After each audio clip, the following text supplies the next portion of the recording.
بخاری شریف میں قبیلہ غامدیہ کی اس عورت کا تذکرہ موجود ہے جو خود آئی تھی، کوئی گرفتار کر کے نہیں لایا تھا، از خود آئی۔ احساس پیدا ہو گیا نا گناہ کا۔ یہاں بہت ساری غلطیاں کر کے بھی لوگ جب اپنی بات کرتے ہیں تو کہتے ہیں کبھی یاد تو نہیں کسی کے ساتھ زیادتی کی ہو، یاد تو نہیں کبھی کسی کا، بھئی آپ نے اتنے بڑے ولی ہونے کا دعویٰ کر دیے۔ انسان تو انسان رہتا ہے۔ بڑے بڑے لوگ کہہ گئے کہ یا اللہ اگر انجانے میں بھی بھول گئے ہیں تو ہم سے درگزر فرما، لیکن جب ہم تیار ہی نہیں ماننے کو۔ حضرت انس بن مالک کہتے ہیں وہ خاتون آئی، کو پکڑ کے نہیں لایا، کسی 14 دنوں کے ریمانڈ پہ نہیں اسے منوایا گیا، اسے وہ خود بخود آئی اور کریم محبوب علیہ السلام کے سامنے جب وہ کھڑی ہوئی تو اتنے درد سے میں نے کم لوگ روتے دیکھے ہیں جس درد سے وہ روئی۔ عرض کرنے لگی حضور میں غلطی کر بیٹھی ہوں، مجھ سے زنا ہو گیا، مجھے پاک کر گئے۔ تو محبوب کریم علیہ السلام نے فرمایا تو کیسے ثابت کرے گی تو نے گناہ کیا؟ یعنی مجرم کو ثابت کرنا پڑ رہا ہے کہ میں گناہ گار۔ یہ وہ کمال ہے کہ انسانوں کو احساس ہونے لگے کہ یہاں ہم غلط ہیں۔ جب اعتراف جرم ہوتا ہے، جب بیماری کی تشخیص ہوتی ہے تو پھر اس کا علاج بھی ہو جاتا ہے۔ حضرت انس بن مالک کہتے ہیں وہ عرض کرنے لگی حضور میرے پیٹ میں ناجائز بچہ ہے۔ حضور نے فرمایا جا جب بچہ پیدا ہو تو پھر آنا۔ وہ 8 ماہ کے بعد آئی تو اس کی گود میں پھول سا بچہ تھا۔ حضور نے فرمایا واپس جا، جب روٹی کھانے لگ جائے تو پھر آنا۔ وہ 2 سال 2.25 سال دودھ پلاتی رہی، پھر جب آئی تو بچے کے ہاتھ میں روٹی کا ٹکڑا تھا۔ کریم محبوب صلی اللہ تعالی علیہ وسلم سے آ کے جب اس نے بات کی تو وہ درد سے روئی، کہنے لگی یا رسول اللہ 3 سال ہونے کو ہیں، میں نے گناہ کیا ہے، میں ساری رات سو نہیں پاتی۔ حضور تڑپتی، اگر اس حال میں مر گئی تو اپنے رب کو کیا منہ دکھاؤں گا، مجھے پاک کر دے، میرے حال پہ رحم فرمائے۔ محبوب کریم صلی اللہ علیہ وسلم نے بچہ ایک صحابی کو دیا، فرمایا بچوں کی طرح پالنا، اور کہا اسے لے جاؤ، پتھر مار مار کے اسے سنسار کر دو۔ صحابہ کہتے ہیں اسے پتھر لگ رہے تھے اور حضور بے چینی کے ساتھ ٹہل رہے۔ آ کے خبر دی حضور وہ تو وصال کر گئی، انتقال ہو گیا۔ فرمایا یہاں تک تو بات اس کی تھی۔ حضرت انس بن مالک کہتے ہیں اب محبوب کریم نے صحابیات سے فرمایا اسے غسل دو، کفن پہناؤ، جنازہ تیار ہو جائے تو مجھے خبر کرنا۔ حضرت انس بن مالک کہتے ہیں غسل ہوا، کفن ہوا، جنازہ تیار ہوا تو حیران ہم تب ہوئے جب میرے محبوب نے فرمایا صفے بناؤ، میں خود جنازہ پڑھاؤں گا، میں خود جنازہ پڑھاؤں۔ اور سرکار نے جنازہ پڑھایا تو ایک شخص کی زبان سے نکلا حضور اس ملعون کا معاذ اللہ جنازہ جس نے ناجائز بچہ جنا، اس کے لیے آپ دعا کر رہے ہیں، جنازہ پڑھا۔ حضور فرمانے لگے خاموش ہو جاؤ، تم نے گناہ دیکھا ہے، اس کا احساس نہیں دیکھا، تم نے غلطی دیکھی ہے لیکن اس کی توبہ کا انداز نہیں دیکھا۔ اور صاحب کنز العمال نے یہ لفظ نقل کیے ہیں کہ کریم محبوب فرمانے لگے اس نے تو ایسی شاندار توبہ کی ہے کہ اگر میں اپنی ساری امت میں بانٹ دوں تو اللہ سب کی مغفرت فرما دے گا۔ احساس جب پیدا ہو جاتا ہے نا اپنے دل کے اندر کہ یہاں میں غلط ہوں، ان العبد اذا اعترف ثم تاب تاب اللہ علیہ او کما قال نبی صلی اللہ علیہ وسلم، رواہ مشکات۔ حضور نے فرمایا جب کوئی بندہ کہتا ہے نا اللہ میں بھول گیا تھا اور پھر وہ توبہ کرتا ہے تو رب اس کی توبہ کو فوراً ہی قبول فرما لیتا ہے۔ حضرت عبداللہ بن حذافہ جہاد کر رہے تھے، روم کے عیسائیوں نے گرفتار کر لیا، 1000 آدمی نے مل کے پکڑا، گرفتار نہیں ہوتے تھے صحابی، 1000 آدمی نے گھیرا ڈالا، گرفتار کر کے لے گئے۔ اور جب بادشاہ کے سامنے گئے تو وزیر کہنے لگا بادشاہ بندہ بڑے کام کا ہے، اگر ہمارے قابو آ گیا تو فائدہ دے گا، صحابی ہیں حضرت عبداللہ بن حذافہ، حضرت فاروق اعظم کا زمانہ ہے، اگر قابو آ گیا تو فائدہ دے گا۔ بادشاہ کہنے لگا کیوں، کیا خوبی ہے؟ کہنے لگے ہم 1000 آدمی تھے، یہ اکیلا قابو نہیں آ رہا، تو 1000 آدمی تھے، اگر ہماری فوج میں شامل ہو گیا تو بہت بڑا جرنیل ملے گا۔ بادشاہ کہنے لگا کوئی مسئلہ نہیں، 2-3 چیزیں ہوتی ہیں بندے کو خریدنے کے لیے، خرید لیتے ہیں۔ بادشاہ کہنے لگا عبداللہ جتنی دولت تجھے چاہیے میں تجھے دے دیتا ہوں، میرے لشکر میں آ جا، معاذ اللہ اسلام چھوڑ دے۔ حضرت عبداللہ بن حذافہ کیا فرماتے ہیں بڑا تو بیوقوف ہے، میں نے دولت کمانی ہوتی تو مدینے میں بیٹھ کے تجارت کرتا، میں دولت کمانے نہیں نکلا، میں تو رسول اللہ کی رضا کمانے کے لیے نکلا ہوا ہوں۔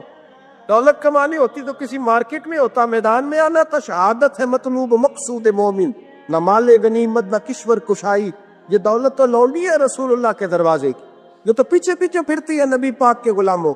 یہ کمانی ہوتی تو میں کسی مارکیٹ میں ہوتا، میدان میں تھوڑا ہوتا. عبداللہ بن حذافہ سے ایک دوسری چال چلی. کہنے لگے میاں عہدہ جو تجھے چاہیے، میں بادشاہ ہوں، میرے نیچے جو عہدہ تو کہے گا وہ تجھے مل جائے گا. حضرت عبداللہ بن حذافہ کہنے لگے شاید تجھے پتہ نہیں میری تعریف کیا ہے، شاید تو جانتا نہیں میری تعریف کیا ہے. کہا صاحب کی کیا تعریف ہے؟ کہنے لگے میں رسول اللہ کا صحابی ہوں، اور کائنات میں سب سے بڑا عہدہ مصطفیٰ کے صحابی ہونے کا عہدہ ہے. صحابہ وہ صحابہ تھے جن کی ہر صبح عید ہوتی تھی، خدا کا قرب حاصل تھا، نبی کی دید ہوتی تھی.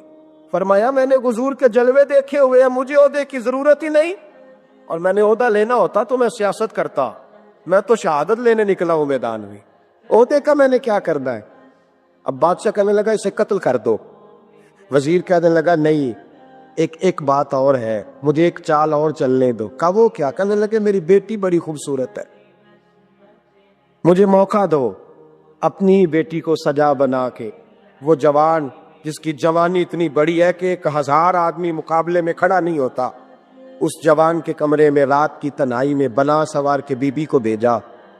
وہ بی بی کہتی ہے میں ساری رات بن سور کے اس صحابی کے کمرے میں بیٹھی رہی، لیکن یہ کیا شخص تھا، ساری رات ہی مسلح پہ بیٹھا رہا، ساری رات ہی. کچھ دیر تھک جاتا تو یہ کریم رسول پہ درود پڑھنا شروع کر دیتا. بی بی کہتی ہے سحری ہو گئی تو میں نے چھو کے دیکھا کہ انسان ہے کہ جن ہے، یہ بندہ ہے کہ فرشتہ ہے، چھو کے دیکھا. کہنے لگے پیچھے ہٹ جا. میں نے کہا میں نے تو سنا تھا تو 1000 کے مقابلے میں ہے، اور تو اتنا بے حس ہے کہ بنی سوری دلہن بیٹھی ہے، تو نے نظر نہیں کی. عبداللہ بن حذافہ، بی بی کہتی ہے نظر پھر نہیں اٹھائی، نظر پھر جھکی ہوئی ہے. کہنے لگے بی بی میں مجبور ہوں، اب میرے اوپر کوئی حسن نہیں چلتا، میں نے جلوائے بدوہا کا دیدار کیا ہوا ہے، اب میری نگاہوں میں جچتا نہیں کوئی، اس لیے کہ جیسے میرے سرکار ہے ایسا نہیں کوئی. کبھی بھی اب نہیں کسی کا میرے اوپر جادو چلتا. میں نے مصطفیٰ کو اور کہا ذرا پیچھے ہٹ کے بیٹھ، مجھے میرے رسول نے غیر محرم سے بچنے کا حکم دیا ہے، ذرا پیچھے ہٹ کے بیٹھ. سحری کا وقت تھا تو بی بی کہتی ہے اس نوجوان کے جملے میرا سینہ چیر گئے، کلیجہ پھٹ گیا، چیخ نکلی، میں کفر کے عالم میں روئی. میں نے کہا مجھے بتا تو صحیح، آخر یہ جذبہ کہاں سے ملتا ہے، آخر یہ روشنی تو میں نے دیکھی نہیں، کہاں سے آتی ہے؟ ایک میرا باپ ہے جو بنا سور کے مجھے تیرے کمرے میں چھوڑ گیا، بتلا یہ کہاں سے کیف آتے ہیں؟ عبداللہ بن حذافہ کہنے لگے اگر کیف لینا ہے تو بھی میرے مصطفیٰ کا کلمہ پڑھ جا، آ جا دروازے رسول پہ جھک جا، مل جائے گا. سویرے دروازے پہ باپ آیا بیٹی سے رزلٹ لینے، دروازہ کھولا تو بیٹی نقاب پہنے باہر آئی. باپ کہنے لگا کیا بلا؟ کہنے لگی پیچھے ہٹا، تو غیر محرم ہے، کافر ہے، میں مسلمان ہوں. اس نے کہا کیا ہوا؟ کہنے لگی تیرے جیسے کو باپ کہوں، تیرے جیسے کو جو مجھے استعمال کر رہا تھا. میں تجھے باپ نہیں مانتی، میں اب رسول والی ہو گئی، میں حضرت فاطمہ کی کنیزہ ہو گئی، میں اب نبی کریم کی خادمہ ہوں، خبردار میرے قریب نہ آنا. یہ داؤ بھی ناکام ہوا. اب حضرت عبداللہ بن حذافہ کے سامنے موت کھڑی کی، ایک کڑا میں تیل گرم کیا، کہنے لگے تجھے اس میں جلایا جائے گا. حضرت عبداللہ بن حذافہ رضی اللہ تعالیٰ عنہ جب جلنے کے قریب ہوئے تو رونے لگے. روم کا بادشاہ کہنے لگا شاید ڈر گیا ہے. کہنے لگے اب سمجھ آئی ہے، اب تجھے پتا چلا ہے، چلا جا. حضرت عبداللہ بن حذافہ کہنے لگے تو کافر ہے، تیری کافروں والی سوچ ہے، اس لیے نہیں رویا کہ موت سے ڈر گیا ہوں، میں تو اس لیے رویا ہوں کہ ایک جان ہے اور نبی پاک پہ قربان ہو رہی ہے. کاش رب مجھے 1000 جان دیتا، میں ساری مصطفیٰ پہ قربان کر دیتا. ایک سنار نے گلی میں یتیم چھوٹے سے بچے کو گھومتے دیکھا تو سنار بے اولاد تھا، بچے کو اٹھا کے گھر لے آیا. 18 سال اس بچے کی پرورش کی، اس کو پالا پوسا، جوان کیا. سنار کے پاس وہ دکان پہ چلا جاتا، وہ کئی دفعہ دکان پہ رہتا، کئی دفعہ گھر میں رہتا. ایک دفعہ وہ دکان پہ تھا، بچہ گھر تھا، 18 سال کا جوان. اس کی بیوی اکیلی تھی. وہ جس نے ماں بن کے پالا تھا اس نے اسی پہ حملہ کر دیا، اس کا بازو بری نیت سے تھاما، بیوی چیخی، تھوڑی دیر گزری تو وہ نوجوان پیروں میں بیٹھ گیا، کہنے لگا اماں پتہ نہیں مجھے کیا ہوا۔ شام کو سنار آیا، بیوی چیخنے لگی، چلانے لگی، کہنے لگی آج عجیب بات ہوئی، جس کو میں نے جگر کا خون دے دے کے پالا اسی نے گندی نظر ڈالی۔ سنار محو حیرت ہے، بیوی کا خیال تھا کہ لات اٹھائے گا، ڈنڈا اٹھائے گا، نوجوان کو مارے گا، لیکن وہ رونے لگ گیا۔ اس نے کہا آج اس نے میرا بازو تھاما ہے، جانے کیا کیا ہے۔ پریشان ہونے لگ گیا، سجدے میں گر گیا، کہا تو بتاتا کیوں نہیں؟ تو وہ سنار کہنے لگا اس کی غلطی نہیں، 18 سال کے بعد آج مجھ پر بھی شیطان سوار ہوا تھا۔ ایک عورت آئی تھی، اپنے بازوؤں میں چوڑیاں پہننا چاہتی تھی تو میں نے بھی گندی نظر سے ہاتھ ڈالا تھا، رب کریم نے مجھے فوراً اس کی سزا دی۔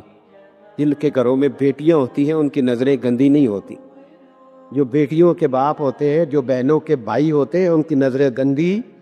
اور اگر تو ٹیلی فون کرتا ہے، تو کسی عورت کے ساتھ تعلق رکھتا ہے، تو یہ بات لکھ لے، امام فخر الدین رازی 1، علامہ اسماعیل حقی 2، ملا جلال الدین رومی 3، امام خازن 4، امام جلال الدین سیوطی 5 حدیث کے استاد اور محدث لکھتے ہیں کہ اگر تو کسی پر گندی نظر ڈالے گا تو تیرا گھر بچ سکتا، یاد رکھ نہیں بچے، اس لیے کہ تیری نظر ہے، کسی کی بیٹی کو بیٹی سمجھ تاکہ تیری بچی کا پردہ قائم رہے، کسی کی بہن کو، یہ کیا بات ہوئی کہ تو جتنا مرضی گند معاشرے میں پھیلاتا رہے تیرا گھر بچا رہے، یہ کیسے ہو سکتا ہے؟ فَإِنَّ لَهُ مَعِيشَةً ضَنكًا، اللہ فرماتے ہیں زندگی تنگ ہو جائے گی تیرے لیے مشکل، تو ڈھونڈتا پھرے گا کہ میں مرنے کو جگہ تلاش کروں۔ سچی توبہ کرے، کھری توبہ۔ یہ گناہ انسان کو مجبور کر دیتے۔ حضرت عبداللہ بن مبارک رحمۃ اللہ تعالی علیہ، ان کے سینکڑوں شاگرد تھے، ایک شاگرد کے انتقال کا وقت آیا تو گھر گئے ملنے، آپ کہتے ہیں میں نے زور لگا لیا پر اس کی زبان پر کلمہ جاری نہیں ہوا، میں اسے کہتا کلمہ پڑھ پر اس کی زبان پر جاری، اللہ اکبر، بہت بڑی نعمت ہے، دعا فرمائیں اللہ ایمان کی موت عطا فرما، ایمان کی موت دے اللہ کریم، ایمان کی موت دے۔ ایسے بھی لوگ دیکھیں ہیں، مسجد نبوی ہے، رسول اللہ کا شہر ہے، سر سجدے میں ہے، روح پرواز کر گئی، روح پر کتنا نصیبوں والا ہے، کتنا نصیبوں والا ہے کہ مسجد نبی میں سر سجدے میں رکھا ہے اور اللہ تبارک و تعالیٰ نے محبوب کے قدموں میں موت عطا فرمائی۔ تو حضرت عبداللہ بن مبارک کہتے ہیں میں نے اس کو کہا کلمہ پڑھ تو اس کی زبان پہ جاری نہیں ہوتا، میں بار بار کہتا تو وہ منت کرتا، کہتا حضور میں کوشش کرتا ہوں جاری نہیں ہوتا۔ فرماتے میں پریشان ہو کے اٹھا، ابھی میں دروازے پہ پہنچا تھا، اس نے چیخ ماری اور روح پرواز کر گئی، بچے رونے لگے، بیوی رونے لگی، تو میں نے اس کی بیوی سے کہا کہ یہ جرم کیا کرتا تھا، اتنا بڑا پاپی پہ کلمہ جاری نہیں ہوا۔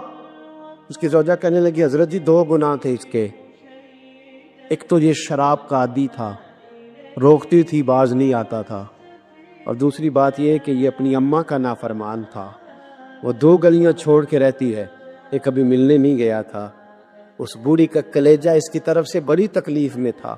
تو حضرت عبداللہ بن مبارک کہنے لگے جا تو بھی دعا کر، اس کی ماں کو بھی کہہ دعا کرے کہ یہاں تو یہ کلمہ نہیں اسے نصیب ہوا، اللہ کرے اللہ آخرت کی منزلیں اس کی بہتر فرما دے۔ حضور صلی اللہ علیہ وسلم کے پاس ایک مہمان آ گئے رات کے وقت میں، جب وہ آئے تو حضور نے پوچھا کھانا کھانا ہے؟ تم نے کہا کھانا ہے۔ جھوٹ اور بھوک کو جمع کرنا منع ہے، کہا جی کھانا ہے۔ تو حضور صلی اللہ علیہ وسلم نے فرمایا ازواج مطہرات کے گھروں میں پتہ کرو کچھ ہے۔ حضرت ام سلمہ کے گھر میں پتہ کیا تو کہا یا رسول اللہ 4 دن سے روٹی نہیں پکی۔ حضرت زینب سے پوچھا تو کہا حضور کئی دن سے چولہا ہی نہیں جلایا۔ حضرت عائشہ صدیقہ، حضرت میمونہ، حضرت سودا، تمام گھروں سے بظاہر یہ 2 جہاں کے شاہ ہیں پر پاس کچھ رکھتے نہیں، 2 جہاں کی نعمتیں ہیں ان کے خالی ہاتھ میں، ہر چیز ہے پر فقر اختیاری ہے، کوئی شے نہ ملی۔ نبی پاک صلی اللہ علیہ وسلم نے مسجد میں اعلان کیا، فرمایا کون ہے جو میرے مہمان کو روٹی کھلائے؟ ان لفظوں کا حسن کوئی حسن والا ہی سمجھ سکتا ہے، فرمایا کون ہے جو میرے مہمان کو کھانا کھلائے؟ تو ایک صحابی لے گئے اور اٹھے، وہ صحابی جو صحابہ میں غریب تھے، ایک انصاری جو غریب آدمی تھے، بہت زیادہ امیر آدمی اللہ کی راہ میں خرچ نہیں کر پاتا، اس کے لیے مشکل ہو جاتا ہے۔ اس کے لیے بہت امیر آدمی جو ہوتا ہے نا، وہ جتنا زیادہ امیر ہوتا ہے نا اتنی دیوار اس کے گرد کھڑی ہو جاتی ہے پیسوں کی، مشکل ہو جاتا ہے اس کے لیے۔ غریب آدمی کھڑے ہوئے، اگرچہ میرے محبوب کے غلاموں میں جو بڑے امیر تھے وہ بھی خرچ کرنے میں بڑے آگے تھے، حضرت عثمان غنی رضی اللہ تعالیٰ عنہ، حضرت عبد الرحمن ابن عوف، حضرت ابو بکر صدیق رضی اللہ۔ لیکن یہ غریب آدمی کا حضور میں لے جاؤں گا، میں لے کے جاؤں، اور یہ بخاری مسلم ہے، حضور نے فرمایا لے جاؤ۔ وہ اب صحابی گھر لے گئے اور بیوی سے مشورہ کیا، بات پہ غور کرنا، ہر چیز کی بھوک دیکھی جا سکتی ہے، بچوں کی نہیں دیکھی جا سکتی۔ وہ انصاری حضور کے مہمان کو گھر لے گئے، جا کے بیوی سے مشورہ کیا، کہا بھلی مانس گھر میں کچھ ہے؟ تو اس نے کہا تھوڑا سا بچوں کے لیے کھانا رکھا ہے، بچوں کے لیے۔ بچے تو بزدل کر دیتے ہیں، بچے تو آدمی کو بزدل کر دیتے ہیں، بچے تو مار دیتے ہیں، کلیجہ پھٹ جاتا ہے بچہ بھوکا ہو تو، نیند نہیں آتی۔ اب صحابی اپنی بیوی سے کیا کہتے ہیں؟ کہتے ہیں بچوں کو بہلا کے سلا دے، اور رسول اللہ کے لیے نہیں، رسول اللہ کے مہمان کے لیے، بھائی نبی پاک کے لیے نہیں، حضور کے تجھ سے در در سے سگ اور سگ سے ہے مجھ کو نسبت، میری گردن میں بھی ہے دور کا پٹکا تیرا، تجھ سے در در سے سگ سگ سے ہے مجھ کو نسبت۔ لمبی بات ہے کہ بچوں کو سلا دو۔ بی بی نے بچوں کو سلا دیا تو میاں بیوی کا مشورہ ہوا کہ مہمان کے ساتھ بیٹھ کے روٹی کھانا بھی سنت ہے۔ تو اب مہمان کے ساتھ بیٹھ کے کھانا بھی ہے تو کھانا ہے ایک دو آدمی کا۔ اب خاوند اپنی بیوی کو تیار کرتا ہے کہ میں بھی کھانے پہ بیٹھ جاؤں گا، تو بھی بیٹھ جانا، اور جب مہمان کھانے میں ہاتھ ڈال لے تو اٹھنا، کہنا او ہو دیا تو صحیح کیا ہی نہیں، ابھی بجھ جائے گا، اور جا کے دیا بجھا دینا۔ ہم ہاتھ ہلاتے رہیں گے، مہمان روٹی کھاتا رہے گا۔ اور یار اس درد کو، اس کیف کو سمجھو، گھر میں بچے بھی بھوکے، بچوں کی ماں بھی بھوکی، بچوں کا باپ بھی بھوکا، دسترخوان پہ روٹی لگ گئی، روٹیاں چون ڈالیں، بی بی اٹھی کہنے لگی او ہو چراغ تو صحیح کیا ہی نہیں، یہ تو بجھ جائے گا۔ حوصلے مند بی بی جس نے بچے بھوکے سلا دیے، وہ بھوکے سوئے ہوئے بچوں کی بھوکی اماں اٹھی اور اپنے خاوند کی تابے داری میں اٹھی، میں گڈی تے ہاتھ ڈور سجن دے، وہ جنج رکھے اونج رہنا ہے، اٹھی اور اس نے نہ دیا ٹھیک کرنے کے بہانے بجھا دیا۔ مہمان روٹی کھاتا رہا اور رسول اللہ کے نوکر قربانی دیتے رہے، وہ روٹی کھا کے سیر ہو کے بستر بچھایا تو سو گیا۔ یہ میاں بیوی ساری رات بچوں کی طرف دیکھتے رہے اور غور کرتے رہے اور راضی رہے کہ ہم نے حضور کا فریضہ نبھایا ہے۔ قربان جاؤں محبوب پہ، بے خبر ہو جو غلاموں سے، وہ آقا کیا ہے۔ وہ صحابہ وہ اگر قربانیاں دیتے تھے تو جو اعزاز ملتا تھا وہ بھی بڑا شان والا ہے۔ صحابی کہتے ہیں میں فجر کی نماز پڑھنے مسجد آیا، پہلا قدم رکھا تو میرے کریم بولے، حضور نے فرمایا رات جو تو نے اور تیری بیوی نے عمل کیا ہے خدا کو بھی بڑا پسند آیا ہے، محمد مصطفیٰ کو بھی بڑا پسند ہے۔ اور پھر ایک لفظ اور ہے حدیث میں، ایک روایت میں کچھ جملے اور بھی ہیں۔ حضور نے فرمایا جب تو اور تیری بیوی رات مہمان کے ساتھ ایثار کر رہے تھے نا، تو عرش کا مالک تمہیں مسکرا کے دیکھ رہا تھا، رب تمہیں دیکھ کے مسکرا رہا تھا، رب تمہیں دیکھ کے مسکرا، تر بامنی پہ شیخ ہماری نہ جائیے، ہم دامن نچوڑ دیں تو فرشتے وضو کریں۔ فرمایا وہ مسکرا رہا تھا کہ میرے بندے میرے رسول کی رضا کے لیے کیا کر رہے ہیں۔ اور صاحب دیکھو، نبی پاک کے لیے نہیں، خاندان کے لیے نہیں، خاندان نبوت کے لیے نہیں، حضور کے نہ سمجھے یار، اس پہلو کو سمجھے۔ نبی پاک کے بریلی کے امام بول پڑے، فرمانے لگے تجھ سے در سے سگ سے ہے مجھ کو نسبت، تجھ سے در سے سگ کتے کو کہتے ہیں فارسی۔ فرماتے محبوب تیرا دروازہ اور دروازے پہ کتا، اور کتے کے پاس میں بیٹھا ہوں، چلو کتے کے پاس تو بیٹھا ہوں نا، میری گردن میں بھی کوئی تو پٹکا آیا ہی ہے نا، تجھ سے در سے سگ اور سگ سے ہے مجھ کو نسبت، چلو میری گردن میں بھی ہے دور کا پٹکا تیرا۔ قرآن مجید بول اٹھا، رب کریم نے فرمایا حبیب یہ تیرے غلام وہ ہیں کہ وَيُقْصِرُونَ عَلَىٰ أَنفُسِهِمْ وَلَوْ كَانَ بِهِمْ خَصَاصَةٌ، فرمایا ان کا حال یہ ہے کہ جس چیز کی شدید حاجت ہوتی ہے وہ بھی اپنے بھائیوں پہ قربان کر دیتے، وہ دے دیتے ہیں تیرے نام پہ، جب مکے والے مدینے آئے انصار مدینہ تو میرے مصطفیٰ کریم نے فرمایا نہ تمہاری نسلیں ایک ہیں نہ قبیلے ایک ہیں، لیکن تمہارا نبی ایک ہے، تمہارا رسول ایک، خدا ایک، کتاب ایک، تمہارا میری وجہ سے رشتہ ہے، چلو اپنے بھائیوں کے ساتھ احسار کرو، چلو احسار کرو۔ اگر کسی کے 2 مکان تھے تو اس نے ایک اس کو دے دیا جو مکے سے آیا تھا، 2 باغ تھے تو ایک دے دیا، کسی کے پاس ایک تھا تو آدھا بانٹ کے دے دیا، ہر چیز تقسیم کر دی۔ حالات بدل جاتے ہیں، حالات بدل جاتے ہیں۔ تلک الایام نداولھا بین الناس، اللہ لوگوں کے درمیان دن بدل دیتا ہے، حالات بدل گئے، بڑا مال غنیمت آیا، بنو نذیر کا علاقہ فتح ہوا تو میرے رسول پاک صلی اللہ تعالی علیہ وسلم نے انصار مدینہ کو اکٹھا کیا، فرمایا بھئی مال اب بڑا آ گیا ہے۔ 2 باتیں، یہاں تو اس طرح کرتے ہیں کہ میں ان کو کہتا ہوں جو مکے سے آئے تھے کہ جتنی تمہاری جائیدادیں باغ انہوں نے لیے ہیں واپس کر دیتے ہیں تمہیں، اور جو مال آیا ہے وہ بھی تم میں سے آدھا آدھا دونوں کے درمیان بانٹ دیتے ہیں، یا جیسے تمہارا دل چاہے، تمہارے مال بھی واپس کرتے ہیں اور جو وہاں سے مال آیا وہ تمہارے بیچ بانٹ دیتے ہیں، یا اگر تم کہو تو یہ مال ان کو دے دیتے ہیں مہاجرین کو، تمہیں تمہارے مال واپس مل جاتے۔ حضور نے پوچھا انصار مدینہ سے، حضرت سعد بن معاذ، سعد بن عبادہ تڑپ کے کھڑے ہوئے، عرض کی محبوبہ میں تو ابو بکر کو جانتا ہی نہیں تھا، حضور مجھے کیا پتا عمر کون ہے، میں کیا جانوں عثمان غنی مولا علی کی عظمتوں کو، محبوبہ میں نے تو تجھے ان کی طرف مسکرا کے دیکھتے ہوئے دیکھا ہے، تیرا جلوہ دیکھا ہے، تجھ سے در در سے ساگ ساگ سے ہے مجھ کو نسبت، یا رسول اللہ صلی اللہ علیہ وسلم ہم سے مشورہ نہ کریں، آپ اس طرح کریں جو جائیدادیں ہم نے انہیں دی ہیں وہ بھی ان کے پاس رہنے دیں، اور جو مال آیا ہے وہ بھی ان میں تقسیم کر دیں، اس لیے کہ ہمیں تو بس اتنا پتہ ہے کہ یہ آپ کے غلام ہیں، آپ کے نوکر ہیں، ہمیں اس سے زیادہ کسی چیز کے کوئی غرض ہے، بس آپ کے غلام ہے، بات ختم ہو گئی۔ حضور خاموش ہو گئے۔ صحابہ کہتے ہیں دیر کے بعد ہم نے کہا فیصلہ ہونا چاہیے، فیصلہ پتہ کیا ہوا؟ حضور نے ہاتھ اٹھائے، کہا اے اللہ میرے مدینے والوں پہ رحم فرما، اے اللہ میرے انصار پہ رحم فرما، اللہ ان کے جذبے قبول فرما۔ بھائی اظہار والی زندگی، وہ کیا بات ہوئی کہ میں نے بڑی قربانی دی ہے، تو اور جب تک تو قربانی نہیں دیتا تو قدر والا نہیں ہوتا۔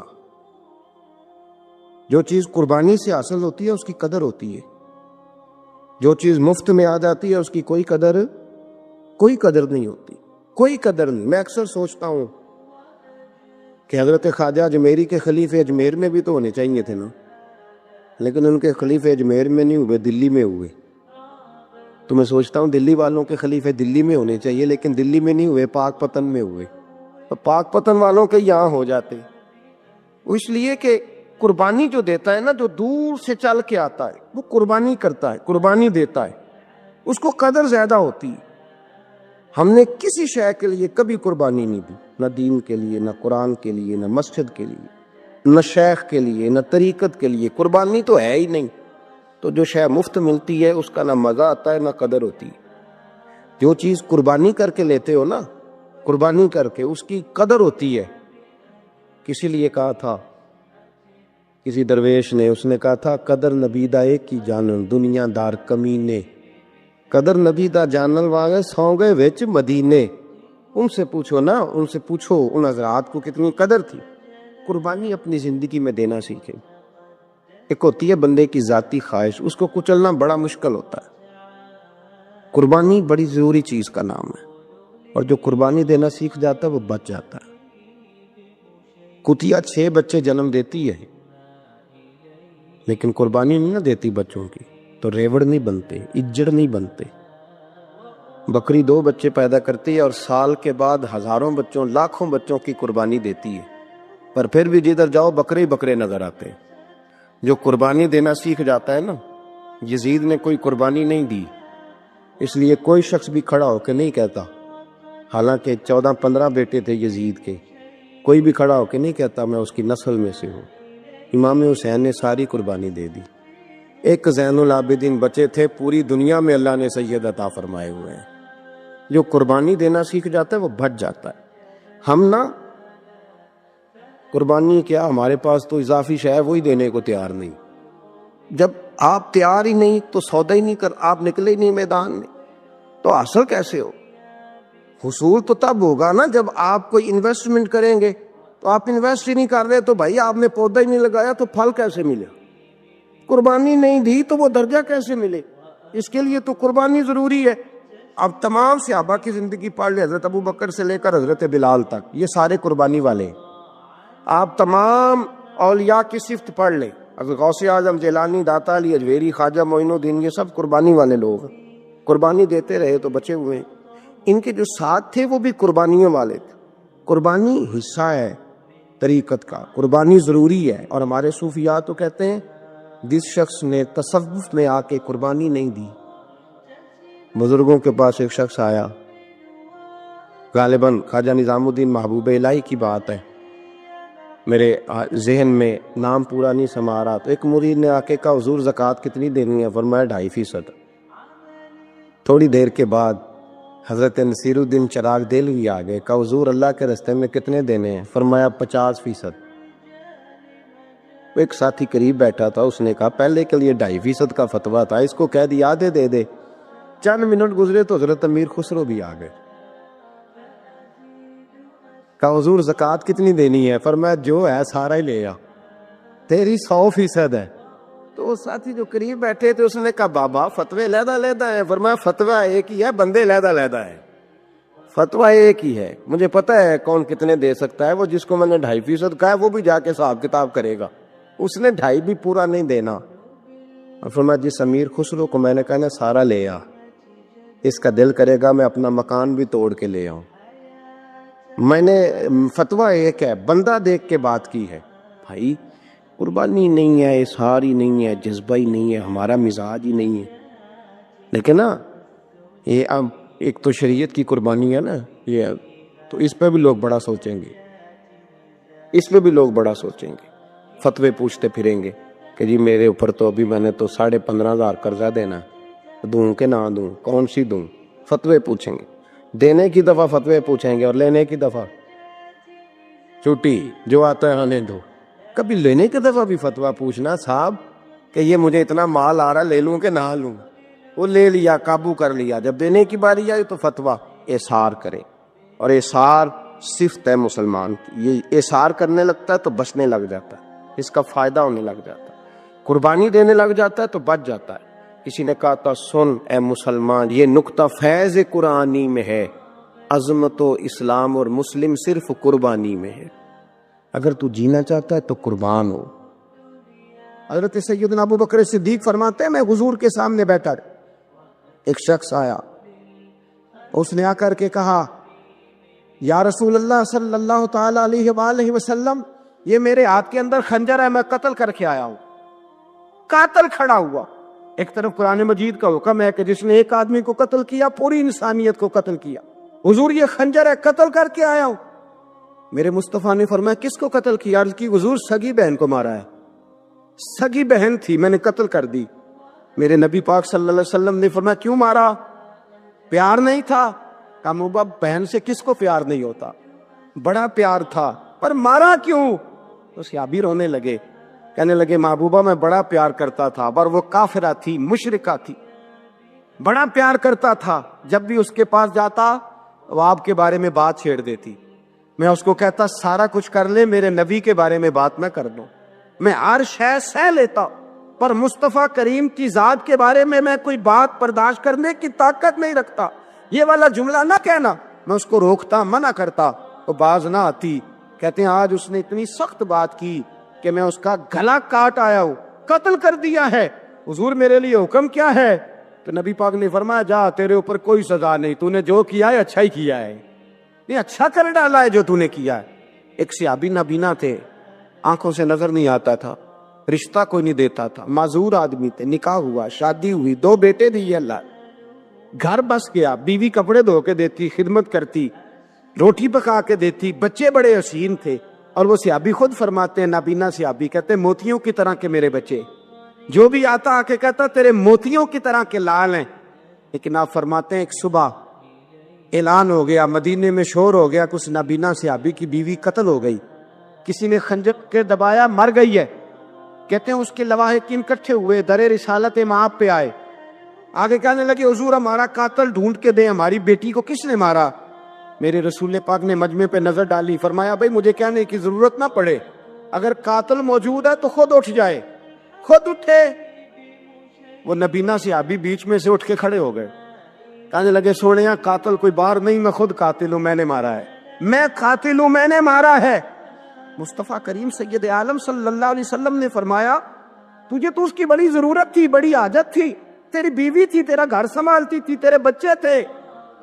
صحابی عرض کرنے لگے حضور سارا کچھ ٹھیک تھا پر وہ آپ کی بے ادب تھی حضور، اس کے آنے سے میرا گھر بس گیا، روٹی پکنے لگی، کپڑے ملنے لگے، اولاد ہونے لگی، میں دنیا پہ آ گیا، لیکن محبوبہ میں نے وہ سکھ کیا کرنے ہیں جو تیری بے ادبی پر تعمیر کیے جائیں۔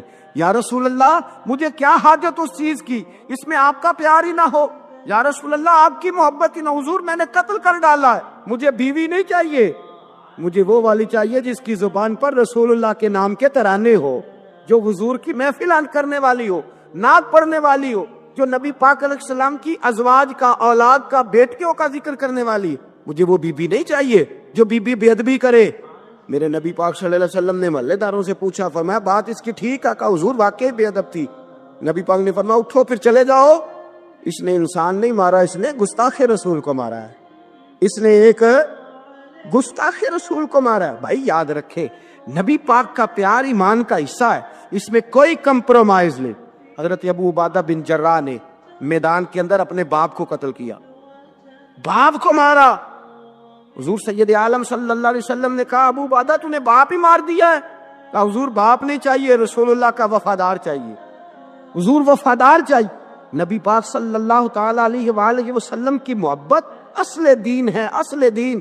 صحابہ کرام نے ہر چیز سے بڑھ کر رسول پاک سے پیار کیا، ہر چیز سے بڑھ کر، بھلا دی دنیا ساری انہوں نے، لیکن رسول پاک سید عالم صلی اللہ علیہ وسلم کا پیار انہوں نے اپنے دل سے نہیں بلایا۔ اپنی اولادیں لا کے حضور کی خدمت میں پیش کر دی، اپنے بچے لا کر پیش کر۔ حضرت عائشہ صدیقہ رضی اللہ تعالیٰ عنہ فرماتی ہیں ساری زندگی ابو بکر صدیق نے ڈانٹا نہیں، میرا باپ رفیق تھا، شفیق تھا، مہربان تھے، کوئی کبھی انہوں نے سخت گھورا بھی نہیں ہماری طرف۔ لیکن کہتے ہیں ایک دن میں حضور کے ساتھ گفتگو کر رہی تھی، بچی تھی، میری آواز ذرا بلند ہوئی تو کہتے ہیں جناب ابو بکر صدیق رضی اللہ تعالیٰ عنہ باہر سے دوڑے آئے، اندر آئے، حضرت ابو بکر نے تھپڑ اٹھایا، میرے منہ پہ مارنے لگے، حضور آگے بڑھے، بچایا۔ میں نے کہا ابا جی آپ نے تو گھورا بھی کبھی نہیں، یہ کیا ہوا؟ حضرت جناب عائشہ صدیقہ کہتے ہیں ابو بکر صدیق رو پڑے، کہنے لگے عائشہ میرے اوپر سے پہاڑ بھی گزر جائیں تو مجھے تکلیف نہیں ہوتی، اور میرے مصطفیٰ کے سامنے کوئی اونچا بولے بھی تو میرا دل ٹوٹ جاتا ہے۔ خبردار، حضور سید عالم، حضرت عمر کا زمانہ تھا، کچھ لوگ آئے کہیں اور کے رہنے والے، مسجد نبی میں اونچی آواز میں بولنے لگے، اونچی آواز میں باتیں کرنے لگے۔ حضرت عمر نے بلایا، فرمایا ادھر آؤ، کون ہو، کہاں سے آئے ہو؟ کہنے لگے کوئی شام کا ہے، کوئی کسی ملک کا ہے۔ آپ فرمانے لگے تمہیں پتہ نہیں یہ روضہ رسول ہے؟ تمہیں پتہ نہیں یہ حضور کی مسجد ہے؟ لا ترفعوا اصواتکم فوق صوت النبی، تمہیں خبر نہیں تم کہاں آئے ہو؟ فرمایا اگر تم مدینے کے رہنے والے ہوتے میں تمہیں دھروں سے مارتا، تمہیں سزا دیتا۔ تمہیں ادب رسول کا نہیں پتا، تمہیں رسول اللہ صلی اللہ علیہ وسلم کے طریقے کا نہیں پتا۔ نبی پاک صلی اللہ علیہ وسلم کے وجود سے خون نکلا، حضور نے حضرت عبداللہ بن زبیر سے کہا ٹھکانے لگا دو، جاؤ ٹھکانے لگا دو، ایسی جگہ لگاؤ جہاں کسی کی نظر نہ پڑے، خون بہتا ہوا خون حرام ہے، قرآن پاک نے بیان کیا ہے، کہا ٹھکانے لگا دو۔ حضرت عبداللہ بن زبیر باہر نکلے اور حضور کا جو خون تھا وہ پی گئے۔ حضور نے کہا تھا پی لینا، کیا کہا تھا؟ ٹھکانے لگا دو، پی گئے۔ واپس آئے تو مصطفیٰ نے فرمایا کہاں ٹھکانے لگایا؟ کہا یا رسول اللہ ایسی جگہ جہاں کسی کی نظر نہیں پڑے گی، ایسی جگہ جہاں کسی کی نظر نہیں پڑے گی۔ حضور نے فرمایا پی گئے ہو؟ کہا حضور پی گیا ہوں۔ فرمایا جاؤ، نبی کا وعدہ ہے تمہارے وجود کو جہنم کی آگ چھوئے گی بھی نہیں۔ ہم وہ والا پیار کرتے ہیں جو حضور نے کہا ہے۔ حضرت ام ایمن نبی پاک کی دائی تھی، حضور کی رضائی والدہ تھی، سرکار کی طبیعت مبارک علیل ہوئی تو حضور نے نا، ویسے نبی پاک جب پخانہ کرتے تھے نا تو حضرت عائشہ صدیقہ فرماتی ہیں حضور کے پخانے سے کستوری سے بھی زیادہ خوشبو آیا کرتی۔ اور آپ حضرت انس بن مالک فرماتے ہیں حضور کھیتوں میں پخانے کے لیے جاتے، میں ساتھ جاتا، جہاں نبی پاک صلی اللہ علیہ وسلم پخانہ کرتے میں وہاں جا کے دیکھتا تو کوئی شے نہ ہوتی، میں کہتا حضور کہاں گیا؟ اللہ کے رسول فرماتے جب میں پخانہ کرتا ہوں تو زمین کھل جاتی ہے، میرا پخانہ اندر سمو لیتی ہے۔ حضور کے پخانے اور پیشاب سے کستوری کی خوشبو آتی تھی، کستوری کی خوشبو آتی تھی۔ حضرت ام ایمن رضی اللہ تعالی عنہ کہتی ہیں حضور نے پیشاب کیا، طبیعت مبارک قلیل تھی تو لکڑی کے ایک برتن میں حضور نے پیشاب کیا اور کہا اماں جی اس کو باہر رکھائیں، کہیں باہر ٹھکانے لگائیں۔ حضرت ام ایمن کہتی ہے میں نے اسے ہاتھ لگایا تو میرے وجود سے بھی خوشبو آنے لگی، میرا جسم مہکنے لگا۔ حضرت ام ایمن کہتی ہے میں باہر جا کے نکال کے دکھاؤ کسی حدیث سے کہ رسول پاک نے فرمایا ہو میرا پخانہ پی جانا۔ حضرت ام ایمن باہر گئیں، نبی پاک کا پیشاب مبارک پی گئیں، واپس آئیں تو حضور نے فرمایا اماں کہاں رکھا ہے؟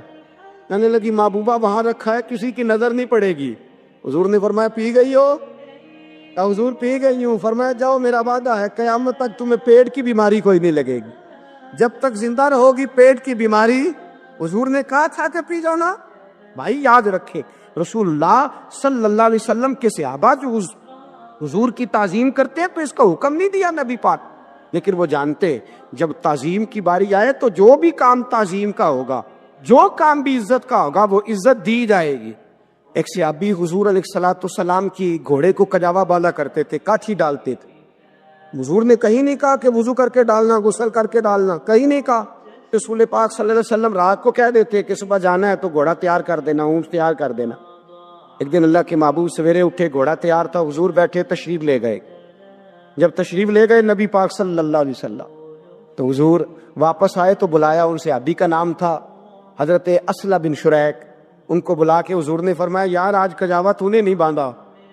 وہ رونے لگے، کہنے لگے محبوبہ اس کا مطلب ہے میرا باندھنا آپ کو پسند آتا ہے، اس کا مطلب ہے میری خدمت قبول ہے۔ فرمایا تو نے نہیں باندھا؟ یا رسول اللہ نہیں۔ فرمایا کیوں نہیں باندھا؟ کیا جواب ہے، کیا حسن ہے۔ کہنے لگے یا رسول اللہ میں صبح اٹھا تو میرے اوپر غسل فرض تھا، اگر میں بغیر غسل کے ہاتھ لگاتا حضور کو نہیں نبی پاک کے گھوڑے کے کجاوے کو، کہ حضور گھوڑے کے کجاوے کو بغیر غسل کے ہاتھ لگاتا تو بے ادبی تھی، اور اگر غسل کرتا تو حکم ماننے میں دیر ہوتی تھی، یہ بھی بے ادبی تھی، لہذا کسی اور کی ڈیوٹی لگائی۔ صحابہ نے حضور کی وہ تعظیم کی جس کا حضور نے حکم نہیں دیا تھا نبی پاک نے کہ یہ والی تعظیم کرو۔ ایک دن حضرت عمر فاروق جناب ابو بکر صدیق سے ملنے آئے، کہنے لگے ابو بکر ایک کام سے آیا ہوں۔ کہا عمر کہو۔ امیر المومنین کے پاس آئے جناب عمر، ایک کام سے آیا ہوں۔ کہیے۔ کہنے لگے ایک شے کی ضرورت ہے، مانگوں گا تو آپ دے دیں گے؟ جناب عمر فاروق رضی اللہ تعالیٰ عنہ کہنے لگے میرے بس میں ہوئی تو ضرور دے دوں گا، تو میرا بھائی ہے بات تو کر۔ تو حضرت عمر نے پتا کیا مانگا؟ کہنے لگے ابو بکر وہ جو غار ثور میں تم 3 دن حضور کے ساتھ رہے ہو نا، میں 3 راتیں نہیں مانگتا، ان میں سے مجھے 1 رات دے دو۔ اور کیا لفظ ہیں، کیا حسن ہے۔ کہنے لگے عمر کی زندگی کی ساری نیکیاں لے لو، 3 راتوں میں سے 1 رات مجھے دے دو، 1 رات مجھے دے دو۔ حضرت ابو بکر صدیق رضی اللہ تعالیٰ عنہ رو پڑے، کہنے لگے میں نے کہا تھا جو بس میں ہوگا دوں گا، یہ تو میرے مصطفیٰ کی محبت ہے، یہ کسی کو دینا میرے بس کی بات ہے، یہ حضور کا پیار ہے جو میں نے سنبھال کے رکھا ہوا ہے، سنبھال کے پھر کے گلی گلی تباہ ٹھوکریں سب کی کھائے کیوں، دل کو جو عقل دے خدا تو تیری گلی سے جائے کیوں، جان ہے عشق مصطفیٰ روز فضو کرے خدا، ارے جس کو ہو درد کا مزہ وہ نازے دوا اٹھائے کیوں، اب تو نہ روک ہے غنی عادت سگ بگڑ گئی، پہلے ہی دن میرے کریم لقمہ تر کھلائے کیوں۔ حضرت بلال کہتے ہیں میں اذان پڑھ رہا تھا، ابو بکر سن رہے تھے، انہوں نے چوم کے آنکھوں سے لگایا، بعد میں ملا علی قاری نے لکھا ہے، بعد میں کسی صحابی نے کہا محبوبہ ابو بکر نے انگوٹھے چوم کے آنکھوں سے لگائے ہیں، اور انہوں نے چوم کے کہا کرلا تو نہیں بھی کہا یا رسول اللہ حضور آپ میری آنکھوں کی ٹھنڈک ہے۔ میرے مصطفیٰ نے فرمایا جو میرے ابو بکر کی طرح کرے گا اس کی آنکھوں میں کبھی تکلیف نہیں ہوگی، اس کی آنکھوں میں کبھی تکلیف۔ حضور آپ نے تو حکم ہی نہیں دیا، آپ نے تو کہا ہی نہیں یہ کام کرنے کا، آپ نے تو کہا ہی نہیں یہ ذکر کرنے کا۔ میرے رسول کریم سید عالم صلی اللہ تعالی علیہ وسلم کا پیار ایمان کی جان ہے۔